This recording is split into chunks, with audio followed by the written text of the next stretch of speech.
Good morning. Welcome to the First Religious Society Unitarian Universalist in Newburyport, Massachusetts. I'm Jonathan Pape, and I have the privilege of serving as your worship associate this morning. If you're joining us for the first time, welcome. We're glad you're here. We'd like to welcome Gay Pearson to the piano this morning. Gay is a local pianist and composer whose musical influence comes from her studies in the Princeton, Philadelphia area, as well as from the Armenian jazz pianist Vardan Ovsepian, who she says saved her musical life by opening her ears to improvisational and compositional tools and methods she had never even heard of. This launched her into several years of composing and arranging. Thank you, Gay, for lending us your music today. If you're new and would like to connect, please fill out one of the blue cards in your pew and put it in the collection plate. We come together at FRS in person and online, committed to love, peace, and justice. Our mission and our invitation to all of you is to come as you are, journey together in love, act with courage, transform our world.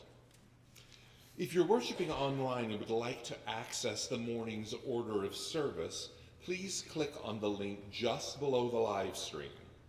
If you'd like a large print order of service or hymnal, please ask an usher and they'll be happy to help you. Everyone is invited to join us downstairs in the lower meeting house for further discussion and Q&A with the board after the service. This will start at 11:45 a.m.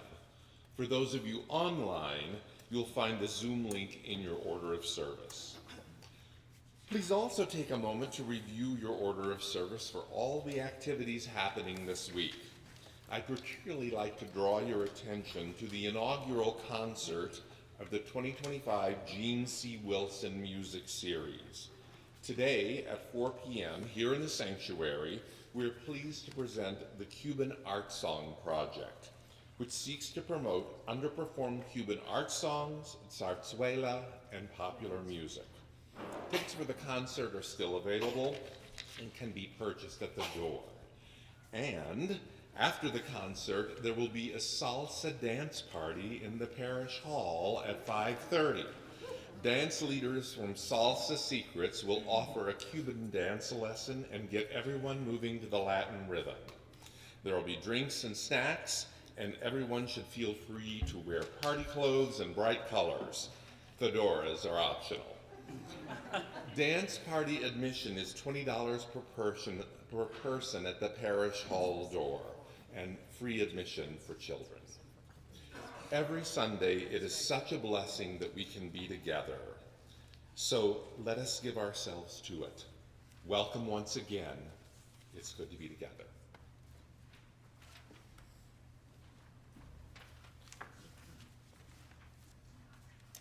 It is indeed good to be together. It's good to see people from further away. What a delight to my heart. It's good to be together after 2 weeks back online, which I'll speak a little bit more about in my reflection this morning. And it is always good to be together. Our call to worship this morning is from Maya Angelou's poem, Inauguration. Lift up your faces. You have a piercing need for this bright morning dawn for you. History, despite its wrenching pain, cannot be unlived, and if faced with courage, need not be lived again. Lift up your eyes upon the day breaking for you. Give birth again to the dream. Take it into the palm of your hand. Do not be wedded forever to fear, yoked eternally to brutishness. The horizon leans forward, offering you space to place new steps of change. Here, on the pulse of this new day, you may have the grace to look up and out and into your sister's eyes, into your brother's faces, your country, and say simply, very simply, with hope, good morning. You are faithfully called to worship. Let's rise in body or in spirit and join together in hymn number 1008 in the Teal hymnal, When Our Heart is in a Holy Place.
be seated.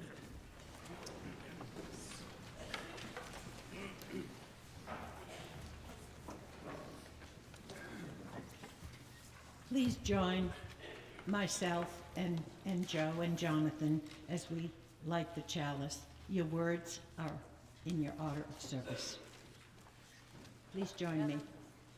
We gather this hour as people of faith with joys and sorrows, gifts and needs.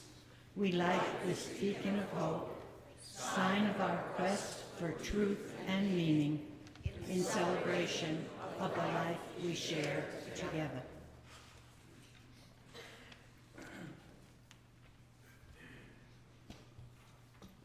Each week, we also light 2 candles of peace, representing 2 places on earth that need peace. We know that there are untold numbers of places on earth that need peace. These 2 we will hold especially close in this service and through the week ahead. With all that is going on in our world, this morning I'm going to try something a little different, in which I will simply state the place we are remembering. There is so much happening and so much noise. We all know that sometimes fewer words are okay. After I say each place, we'll sit for silence in a moment, and then I will invite you to respond by saying peace, salam, shalom, and the candle will be lit. Our first candle this morning is lit for Ukraine.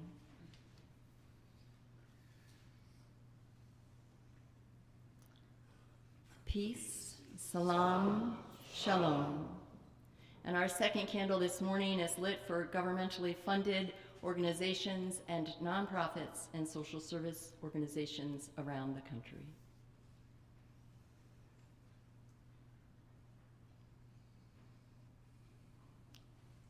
Peace, salam, shalom.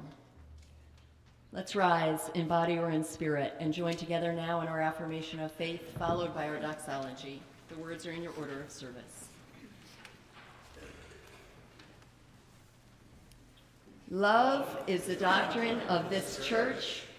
The quest of truth is its sacrament, and service is its prayer. To dwell together in peace, to seek knowledge in freedom, to serve humankind in fellowship, to the end that all souls shall grow into harmony with the divine.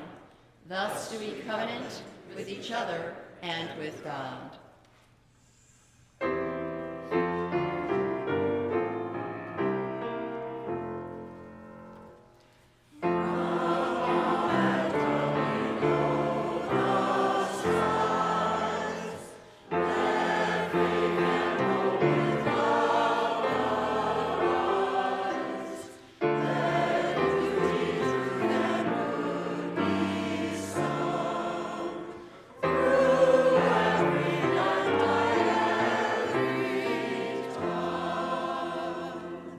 Please be seated.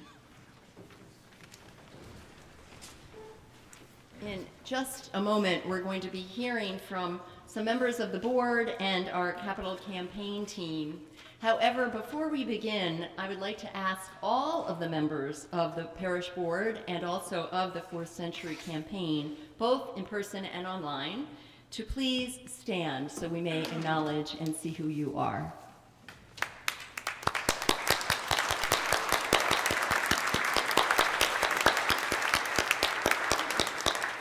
I'll invite our speakers to now come forward.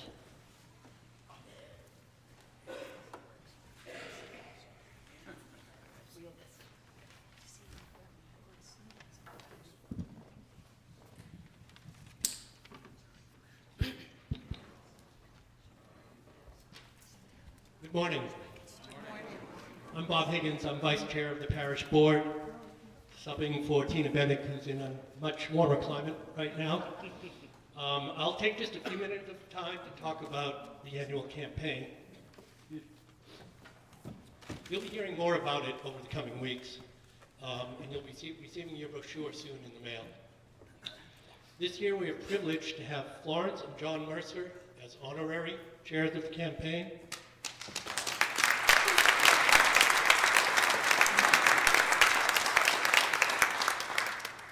And John and Florence are joined by the steering committee people listed here. We've set a goal of $599,000 in pledges, which, given inflation, is actually a modest increase of 2.6% over last year.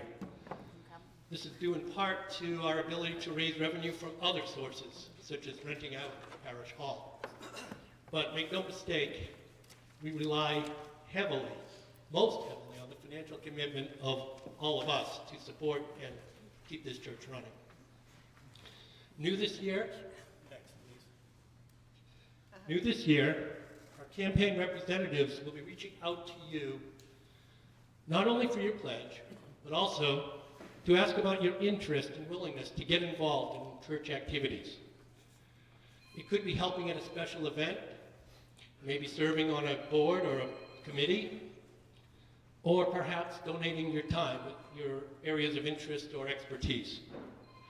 We hope you will take time to consider this, along with your pledge commitment, when your campaign steward comes calling. The theme of this year's campaign is Be the Light, Make Love Real. We consider this especially appropriate in these turbulent times. We look forward to contacting you and thank you for your consideration.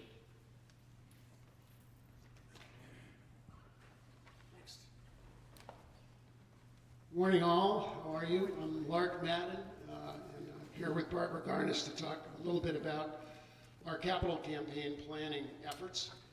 We have the next slide, please. The parish board established a group of us to look at the results of the congregational and community insight process that we went through with an eye toward planning for a potential capital campaign. And we're going to talk to you a little bit about this. This group consists of Tina Bennick, Doug Latham, Vern Ellis, myself, Joanna Fernandez, Lisa Mead, Barbara, and Jim Supple. Next slide, please. Barbara's going to talk to you a little bit about what we learned. Thanks. Good morning. I'm Barbara Garnis. Many of you I saw at the Congregational Insight workshops. It was a year ago that Rebecca Lobb and I stood here, hi Rebecca, and shared with you the data from the Congregational Insight workshops. You talked about what was your vision as we moved into the 4th century for FRS. I'm not going to go over all the data, but just want to bring you back to some of what was important or that people talked about. Parish Hall, #1, top priority for what people really wanted to renovate and to utilize differently. Social justice work, to continue what we're doing and to expand. And I think we all know with the environment that we have now that it's an important time to be vigilant, to look at how much are we involved. Programs for youth and adults. I think being good UUs, we had 700 plus ideas for programs for youth and adults. So we'll get there, some of them, I'm sure we will. Connection with the broader community. That was really, everyone wanted to reach out, open our doors. We also had a meeting with some of the key leaders in the community, the hospital, the chamber, stop and think for a minute, the schools. And I thought it was interesting, and we asked them, what would you like to see? How would you like to utilize possibly the parish hall? And the VP from Chamber said, oh, the members would love if we could have something locally to have our events. So I know there's an interest with all of us and in the community to open our parish hall. Environmental impact activities, the importance of continuing with that. People talked about, can we have solar panels? Can we have heat pumps?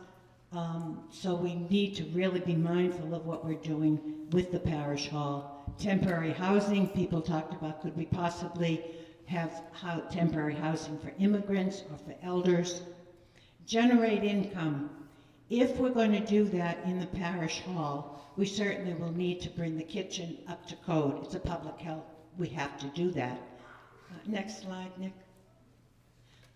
We need to support meetings for ourselves, for FRS, and also for the broader community, both because we want to do that and we're hearing the community would like to be part of our community. Looking at temporary housing, space for youth like we always had at the parish hall, but not just for our youth, but opening up to the youth in the broader community.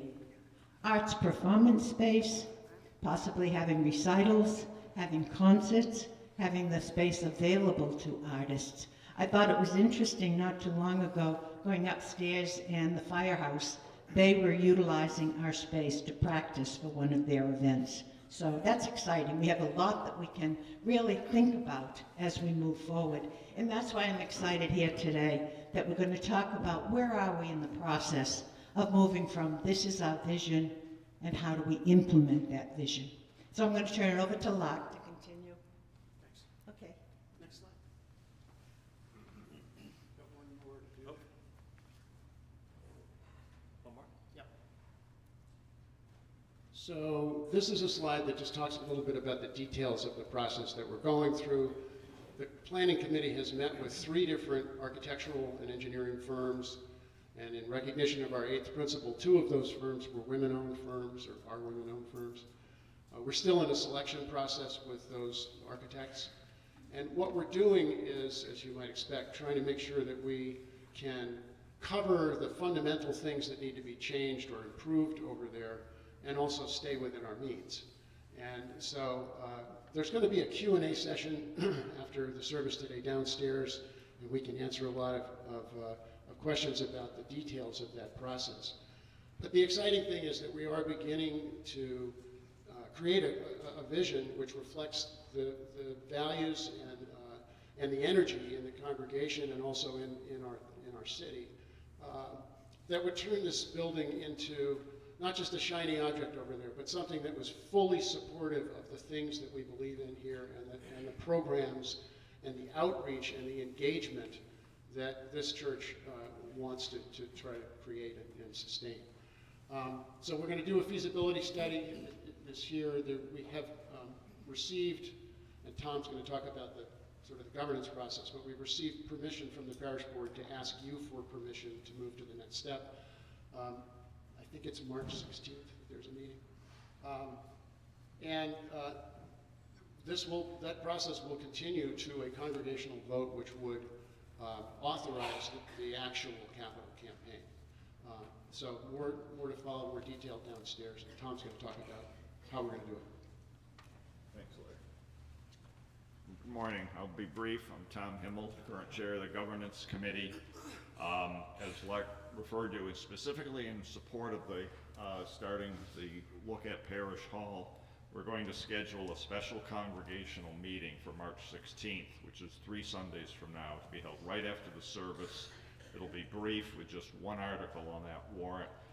The board is going to be asking the congregation for their approval to engage a architectural and engineering firm to do a feasibility study, preliminary design, and cost estimates for a reworking of Parish Hall. So we hope you'll join us on the 16th of March for that. It should be a brief meeting, but it's a really important one on our path to reworking Parish Hall. And again, please join us downstairs after the service for our Q&A session.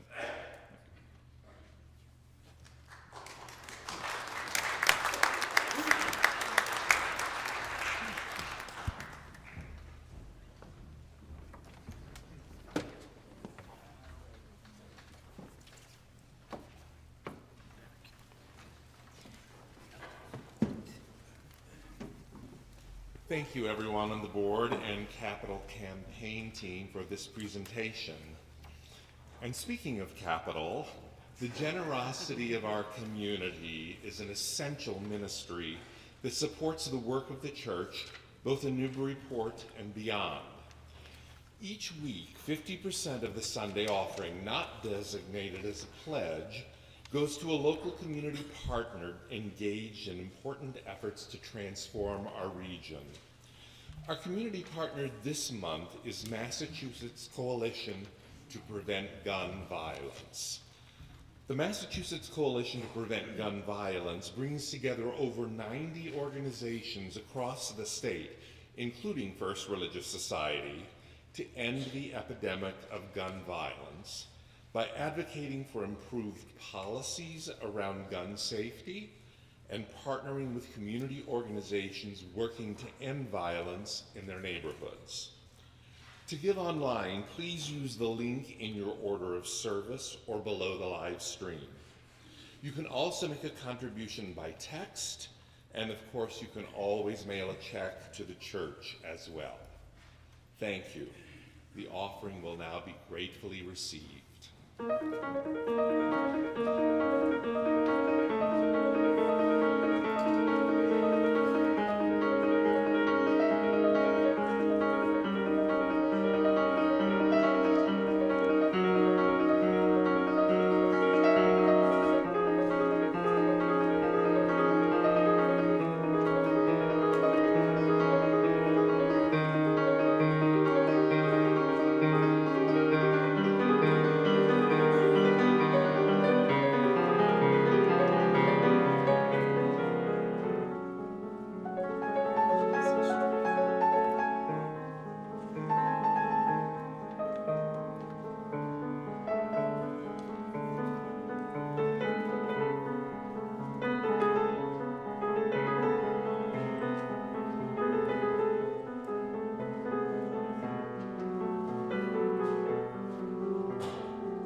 This is a time in our service where we pause and lift up the joys, the sorrows, the hopes, the dreams, the concerns of our beloved faith community.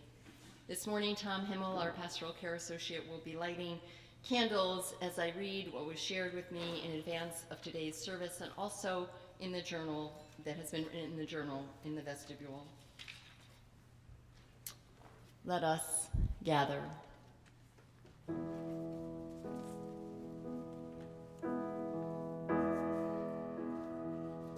Open my heart to be a sanctuary, all made holy, loved and true.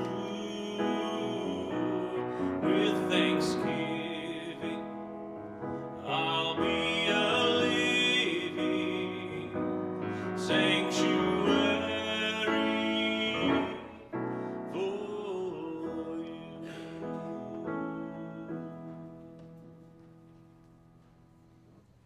I invite us all to start this week with a joy or a sorrow, a hope or a concern that is on your heart, that you may lift it fully into this beloved gathered community. And just know that it is held. It is held in love, care, and concern.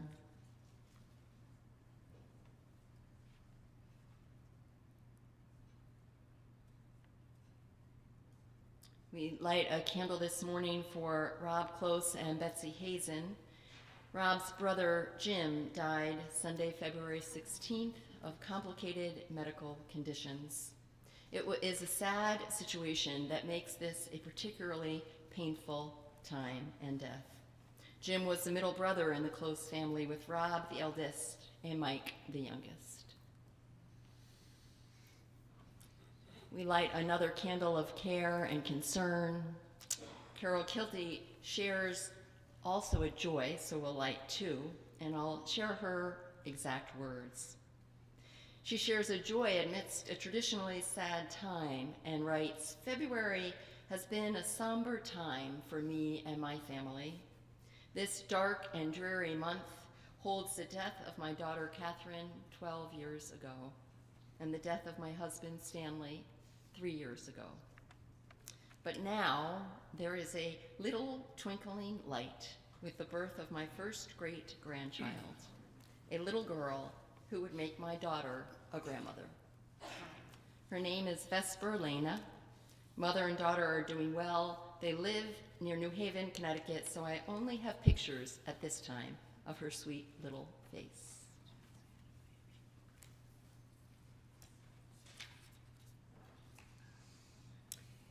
To add to this joy, Melissa and Steve Mills are so happy to announce the birth of their first grandchild, Thomas Christopher Luck Peters. Mike Martin lights a candle of sorrow for his neighbor Maria Kind, her daughters Maddie and Becca, whose pet dog Carlo's health has declined to the point where they have to say goodbye today. Carlos was a very good boy and will be very much missed. We understand. We light a candle of appreciation. Stacy and Aspen say they would like to send blessings of thanks to woman for being there when we are in need. You are our angel.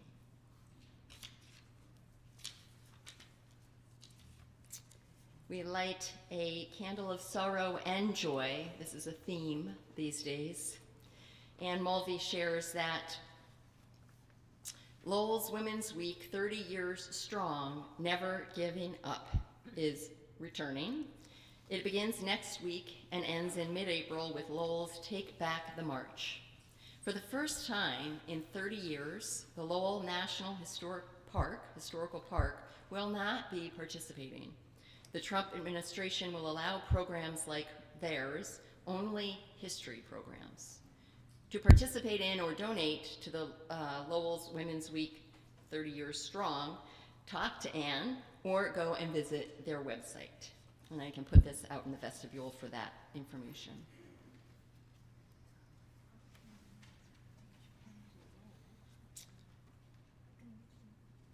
I'm sorry.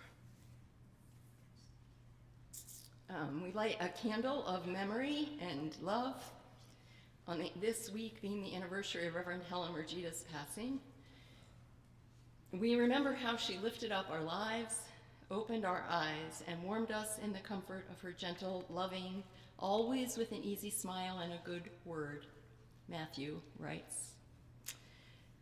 He says of his mom, she gave us the gift of her full presence without judgment, to be seen, heard, valued, and cared for, as if we were each of us mattered, and that was and is a precious blessing. For the good that Reverend Helen stirred within us then, now, and in time to come, we are deeply grateful. And everyone is invited to come to the State of the City Wednesday evening when her legacy will be honored for the first time with a award given in her memory. And we light a final candle, as we do each week, for all of the sorrows and all of the joys that, although unspoken, are held in just as much love and care. Let's join our voices.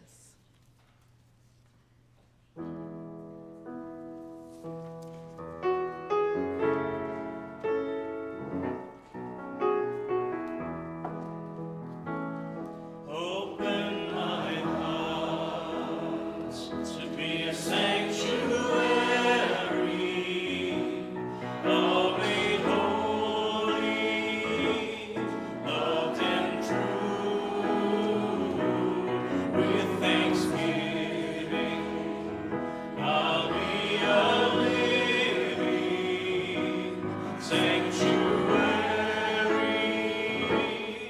for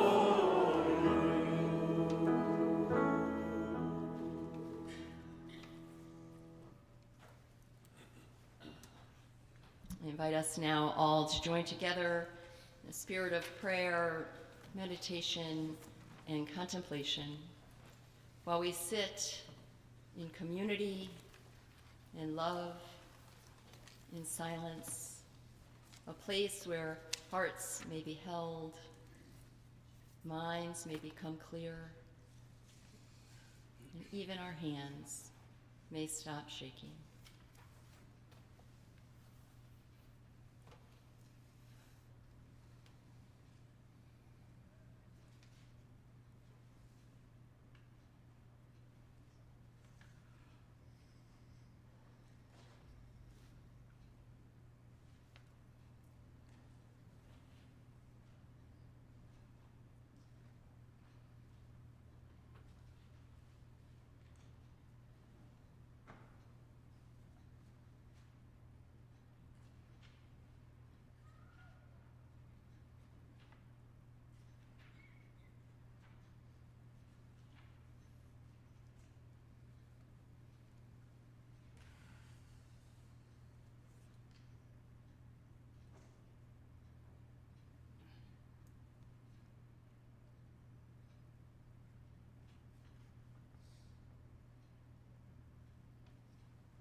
Peace, peace, peace. May it be so.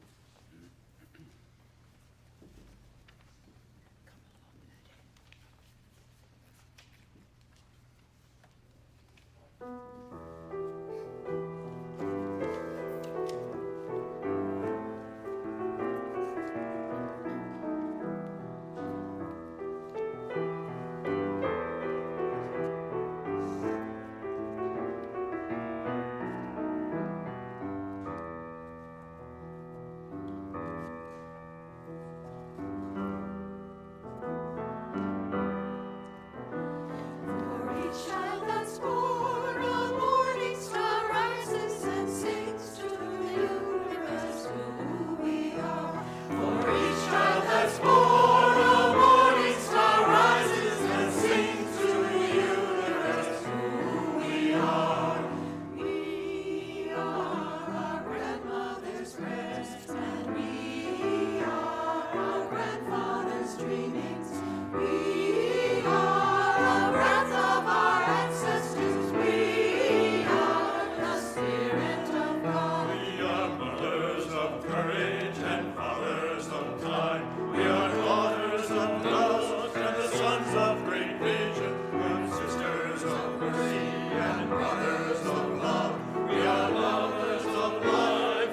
builders of nations, we seekers of truth and keepers of faith.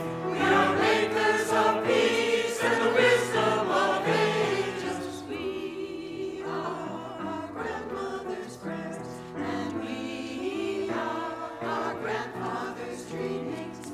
We are the breath of our ancestors. We are the Spirit of God. For each child that's born, a morning star rises and sings to the universe who we are. For each child that's born, a morning star rises and sings to the universe who we are.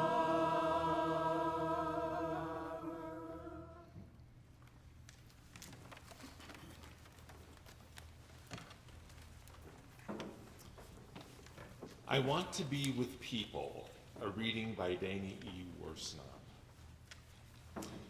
Often people say that they love coming to a place with so many like-minded people. I know just what they're getting at, and I know that they aren't getting it quite right. I don't want to be with a bunch of people who think just like me. I want to be in a beloved community where I don't have to think like everyone else to be loved, to be eligible for salvation. I want to be with people who value compassion, justice, love, and truth, though they have different thoughts and opinions about all sorts of things. I want to be with independent-minded people of good heart. I want to be with people who have many names and no name at all for God. I want to be with people who see me in my goodness and dignity, who also see my failings and foibles, and who still love me. I want to be with people who feel their interconnection with all existence and let it guide their footfalls upon the earth. I want to be with people who see life as a paradox and don't always rush to resolve it. I want to be with people who are willing to walk the tightrope that is life and will hold my hand as I walk mine. I want to be with people who let church call them into a different way of being in the world. I want to be with people who support, encourage, and even challenge each other to higher and more ethical living.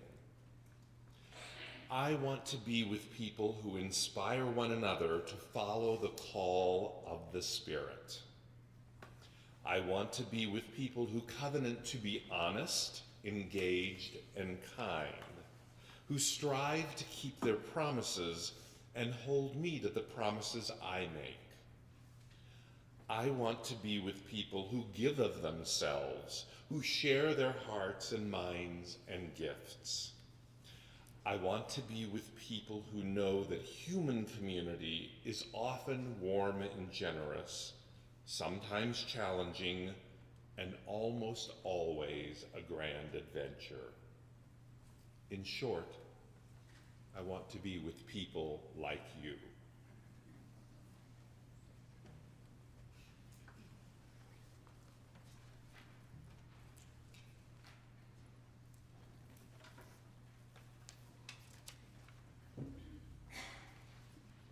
Thank you, Jonathan. And thank you all for holding that space for me while I had some feelings. Because that's what we do. That's what we do. I don't know what it is about February in this place, but I'm beginning to see a pattern. The winter months here in the East are supposed to be about going inside of ourselves by setting aside time to contemplate, read a book, take a slow walk, sit in front of a fire. I preach a good winter solstice sermon every year. I talk all about following the rhythms of the seasons and nature and allowing this to be a time of hibernation, preparation, Then life happens. What is it? Physician, heal thyself. Because for some reason, February in this congregation over the last, you really don't need to, I can talk to others about this, but it's a pattern. It was February before March of COVID, and I could tell you about each of the years since then, including this year. This soft and dreamy winter that I preach about in early December, mid-December, is not what happened here at the FRSUU. So far, 2025 has been busy, very busy. I said that to somebody after the first week, and they said, well, it's always that way at the start of the year. And I talked to them again about a week ago. I'm going to share a confession and a bit of a story about myself, but as I always do when I do this, this is really an invitation for you. It's really not about me. Sure, it's a little bit for you to know what your minister's been up to, but it's really an invitation to think of yourself. So, January and February 2025, as I said, have been busy, very busy. CEO busy. Here I am both the spiritual leader and the CEO. It's been business busy.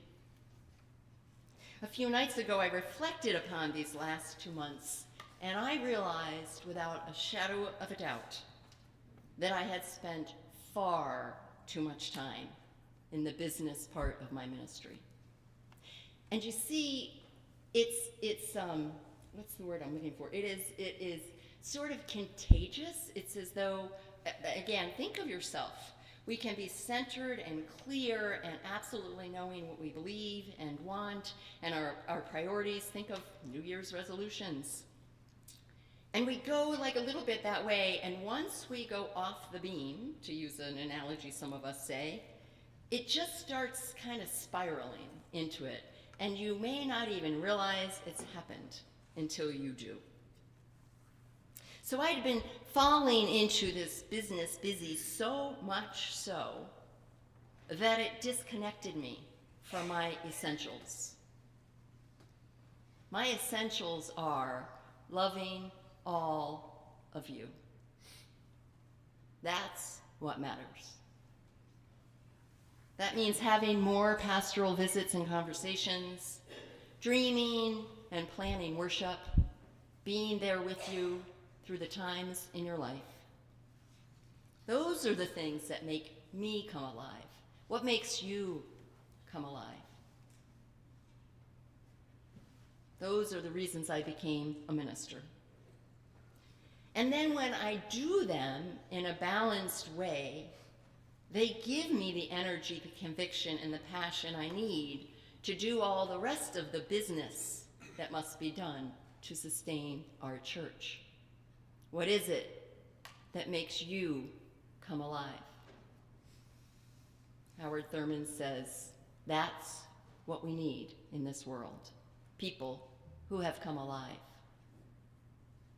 I'm sharing this with you again to be honest, but also to tell you the costs of what happened, and an invitation to think of your own journey. So again, after a few weeks of focusing on all business, all so very, very, very important, I realized I had started living largely in my head. It does feel different than being in my heart and head, which is where I live best. It's not bad by any means, and by the way, that's my formula. You know your formula. But it's different, and it is not my full and true self. And then a couple of weeks ago, we had bad weather. It was a Thursday and a Sunday and a Thursday and a Sunday, but not like I was really paying attention. And the first Thursday, I realized the weather wasn't good, and my partner reminded me of that as I got in the car to come to work, to come to church, to come into this building, because I was experiencing pandemic PTSD. I could not stay home and run church on Zoom all day. I just couldn't do it. I drove to work as the snow was falling because I couldn't stomach that. I pulled it together. I got home safely. We had a wonderful Zoom service on Sunday, but I'll be honest, I felt the unresolved remnants of our 18 months only online. Please know that being online is a gift. We have people who can't be here, who live in other states, who are visiting other states. Being online is a gift. I'm thrilled that we have it. What I was feeling wasn't really about Zoom or online worship. It was about unresolved grief. I hadn't fully processed it, just like happened when I read about Reverend Helen right now. So as I tried to write this sermon on Tuesday this week, and Wednesday, a little on Thursday, a lot of Friday, and all day yesterday, I found I couldn't. And I don't know, but writing a sermon, maybe like painting a painting or writing a poem or whatever it is you all do, it's not a matter of sitting down. I could make myself sit down, but that's not where my sermons come from. The spark wasn't there. The connection to my creativity and wide open heart had narrowed. In some ways, it had become disconnected. One of you said to me, as I was trying to get through the quagmire of these last days, just tell us the truth. And I said, yeah, right. Tell you what? Like, I love you, I need you, and without our connection, there's no juice?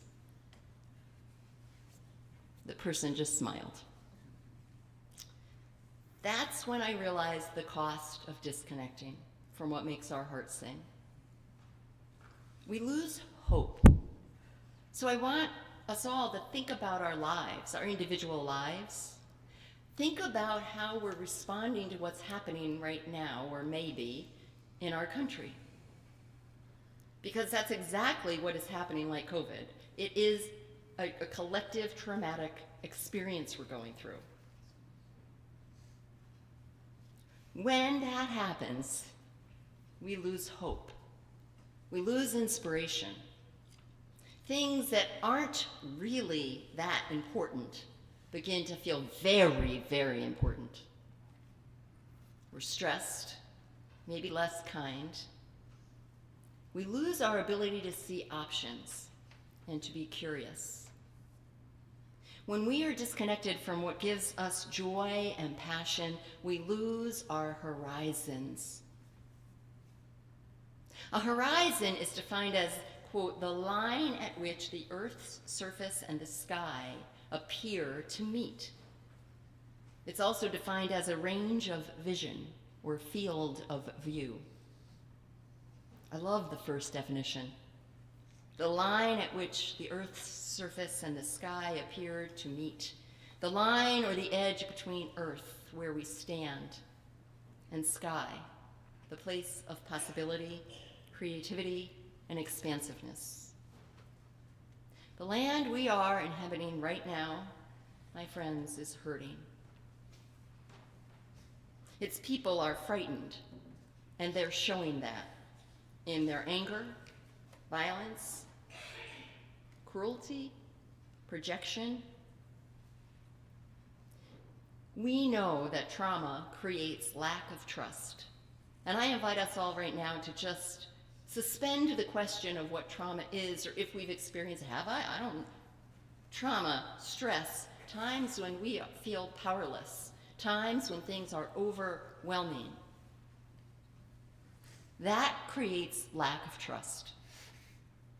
And it creates a sense of what is called foreshortened future. Again, think about just being frustrated or stressed. Think about when you've had a really difficult day or week or two or month. When this happens, we generally can't see beyond that day, sometimes not beyond the hour. We feel vulnerable or out of control. We get anxious or controlling. We become less trusting of the environment and the people in it. Often, the last thing we want to do when we're in this stressful or fearful place is to reach out. That's biological. That's in our brains. So we retreat, we pull in, or we lash out. Research shows this, that it is hard to imagine the future, just as well as it's hard to be happy or calm. So we're hijacked by the survival centers in our brains, which are necessary but keep us in stress, trauma responses. We all need places and people where we can move out of those parts of our brains and move into the parts of our brains that want us to connect with ourselves, others, and what makes our hearts sing. We need space and people who allow us to see our horizons again. All that lightens our load, even for a moment. I mean, just think of today. Bring now to your mind one thing about this day that lifts you.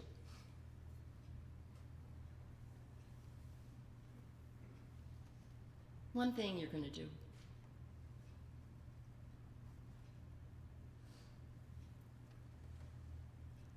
One person you might hear or be with, one space you may see. Remember how I said the downward spiral it builds on itself, so does the upward spiral. In our horizons, we see Parish Hall, for example, as a welcoming center in our community. One of the many reasons I believe so strongly in this project, and there are many. One is you all have been waiting a long time. Maybe not as long as you waited for your first female minister, but a long time. Long before me, you've said this has to happen. Please, it's also a time in this world where what everyone here and in the community wants is so desperately what is needed. Let's be the light. Let's be the place where people come, where rents, yes, they help us, and they're affordable for the nonprofits and the artists and the youth, where that kitchen can open its doors and serve breakfasts again, and dinners, and celebrations, where there's a little jutted out apartment where when people are unsafe, they can stay for a brief period of time.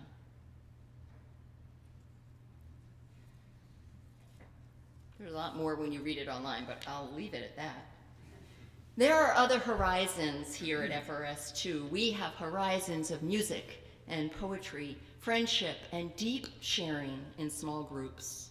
Horizons of people who are committed to our values and who have different opinions from ours and care deeply. People like you.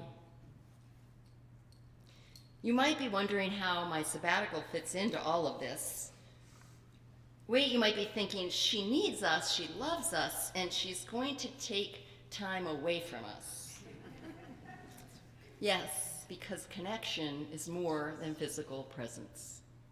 It's a state of the heart. Connection is where we put our focus, what makes our spirits come alive. Honestly, with a little bit less business and a bit more space on sabbatical, I'll be more connected with you than perhaps in a long time. And between now and then, because it's 18 months away, so we won't talk about it again and again, we wanted you to know, between now and then, we have a road to travel. We have a road to make. We're going to plan on things, and then there are going to be a lot of things we would never have imagined.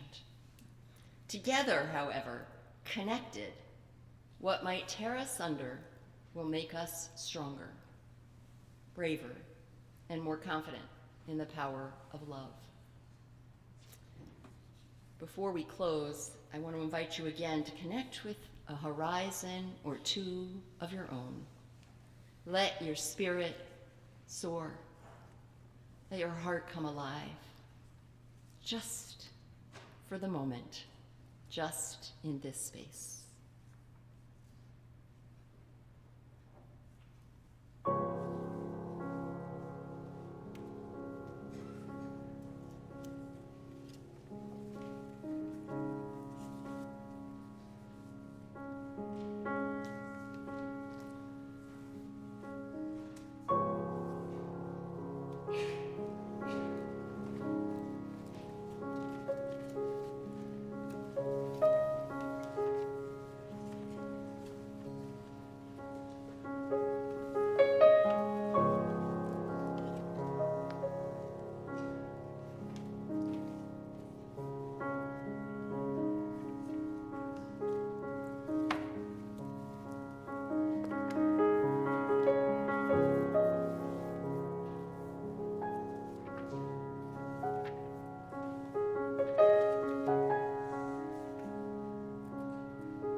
And may it be so.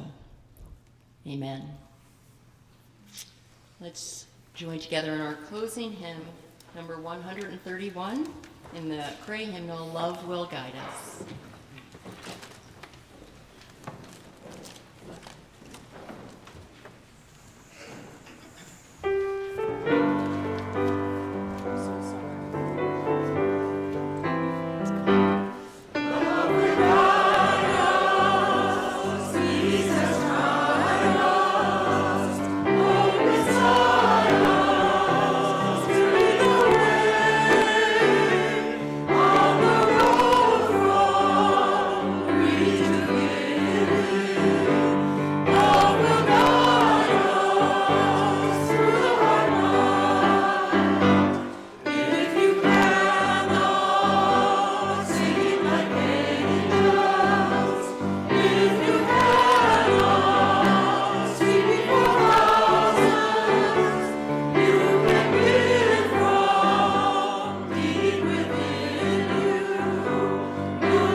Let's join together in our unison benediction as Jonathan extinguishes the chalice, and the words are in your order of service. May the love which overcomes all differences, which heals all wounds, which puts to flight all fears, which reconciles all who are separated, be in us and among us, now and always. Again, I join the parish board and 4th Century campaign in inviting everyone to join us downstairs for conversation, questions, coffee. And let's just take a moment and maybe even put your hands on your heart. Maybe we all need a place we can call home. Maybe we all need a place that nurtures who we are, really, truly are. Maybe we need a place where people see us for our gifts, the un-yet spoken dreams, people who will be with us during hard times, people who will challenge us. Maybe we need to accept who we are, recognizing that in all of that diversity, we are one. My friends, as we go from this place, may we go lifted up. May we go knowing that we are connected here where we belong, with people like you. Go in peace, my friends. Return again in great joy. Amen and blessed be.